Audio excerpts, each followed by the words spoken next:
Can we hear that? It's silence. I have the house to myself for about 15 minutes, and so I thought, what better time than to film a quick wrap-up video. So that's what I'm going to do.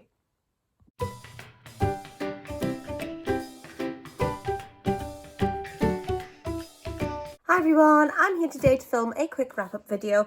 Apologise about the angle. I know you're quite in my face. I'm really close to the camera here, but I'm using my phone because, as I say, I've got 15 minutes and I don't have time to get out my big camera or anything. I just want to get through this wrap-up, and if I start messing around with trying to make a setup, I won't get time to do it. So let's just get cracking. So the first book that I'm going to talk about is this one.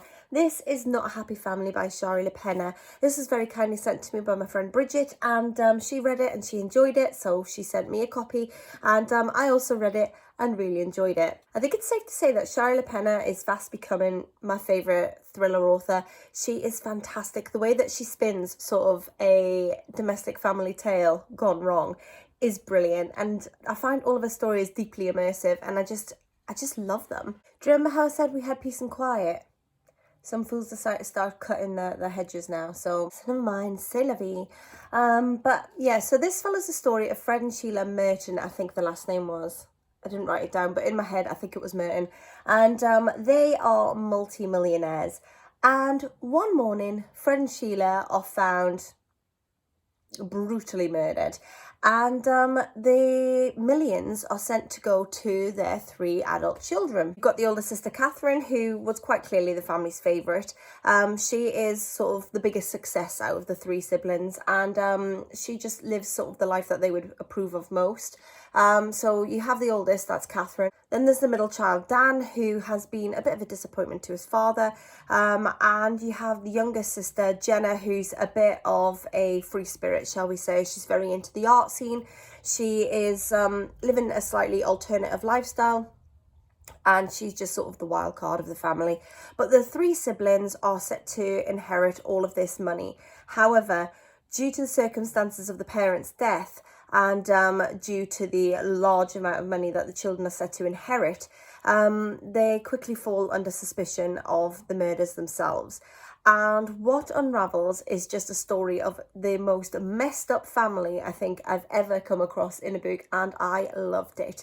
None of the characters were particularly likeable. They all just continue to do these outrageous and ridiculous things throughout the novel.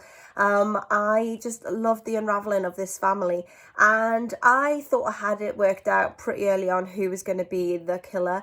I was wrong, and I love it when that happens. I love it when I'm surprised, which often happens to me with Shari LaPena's books. I tend not to know exactly what's going on right till the end, which is the mark of a good thriller, I think. And yeah, all I can say is that this was just so messed up but brilliant. The next book that I read is this one. This is Transcendent Kingdom, and I read this as a buddy read with Rose from Rose Reads Books. This is the story of Gifty and her family, and Gifty's family are from Africa, and they moved to the deep south in America, and that's where Gifty grew up. And she and her brother end up deeply immersed in the church there, where they discover a few unsavoury characters. There's a lot of general racism going on, and it goes into the story of Gifty and her brother growing up with this sort of strong African religious background in amongst the society that they are in now, and what that means for them as a family. And very unfortunately, Gifty ends up losing her brother to addiction. She also ends up losing her father, so the family of 4 become a family of 2, just Gifty and her mother, who have a slightly strained relationship. And in this story, Gifty is now a grown woman, and she's a scientist, devoting a lot of her time trying to work out just what happened to her brother and seeing if she can find a cure. And I found this story to be very interesting. And you would imagine that a story written like this would be really hard to read, but yet it wasn't. Although it covers a lot of deeply unsettling topics and a lot of heartbreak, the story is told in such a beautiful and sort of lyrical way that it makes the story very gentle despite the subject matter. I love the way that the story is deeply introspective. It really goes into Gifty's journey as a woman and growing up and dealing with her past trauma and a battle with religion versus science. And I found that a really interesting topic for exploration because it's something, again, that I haven't read much about. Overall, this was an interesting read for me. Rose has pushed me to want to read this author's other book, Homegoing, because apparently it's fantastic and I haven't read it, and it's something that I think I might enjoy, so I might pick that one up sooner rather than later. And as I say, this one was interesting, but I did feel that it sort of ended a bit soon. I think I would have liked this to have gone on a bit longer.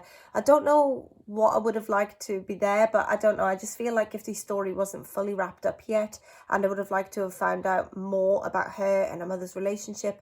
And just for me, there was sort of a little something missing. So I didn't give this 5 stars, I gave this 4 stars. But overall, it was definitely an interesting read for me. Next book that I've got is this one. This is Missing Words, and this one is another book in the Fairlight Moderns collection. This story follows Jenny, who is a postal worker in the 1980s, and that's when all the strikes were going on, and the 1980s was a bit of a rough time in the UK.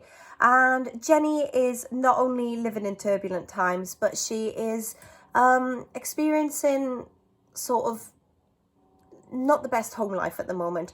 She's dealing with a past trauma, and her husband is largely inattentive.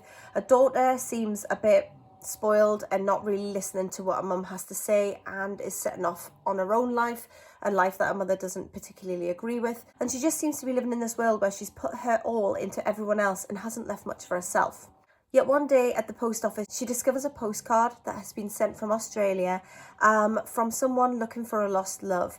However, the address is incomplete, and so she decides that what she's going to do is go to the Isle of Wight to try and hand deliver this letter. I think this is an extremely relatable story of fate and all of its workings, and how life doesn't always turn out to be the fairy tale that you think it's going to.